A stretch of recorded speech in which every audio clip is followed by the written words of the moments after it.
Hello guys, আমার নাম অভ্র আর আমি শিলিগুড়িতে থাকি। তো সকাল সকাল স্নান করার পর আমি চলে যাচ্ছি পাপাই কাকাদের বাড়িতে, আর এসে দেখি এখানে পুজো শুরু হয়ে গেছে।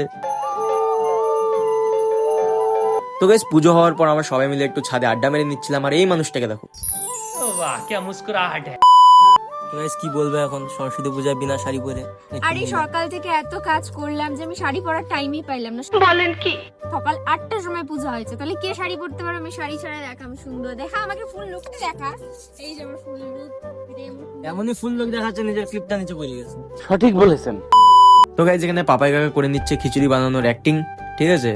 এটা কিন্তু কোনো পাপাই কাকা খিচুড়ি বানাচ্ছে না, শুধু অ্যাক্টিং করে যাচ্ছে। তারপরে গাইজ আমরা করে নিচ্ছিলাম আমার চ্যানেলের ফানি ভিডিও শুট। গাইজ সবাইকে বল দিই এটা হলো আমার স্কুল, ঠিক আছে? আমি চলে আসছিলাম এখানে প্রতিমা দেখার জন্য। তো এখনো এখানে পুজো হয়নি, তারপরে আমি চলে যাই রঞ্জনদের পাড়ার পুজো দেখার জন্য। তো এখানে পুজো হয়ে গেছে, আর গাইজ এখানে ছোট ছোট ভাই বোন গুলা ডান্স করে নিচ্ছে, যেটা দেখে খুবই ভালো লাগলো। তো গাইজ এটাই ছিল আজকের ব্লগ। এমনই আরো মিনি ব্লগ আর ফানি ভিডিও দেখার জন্য চ্যানেলটিকে সাবস্ক্রাইব এবং ফলো করে নাও।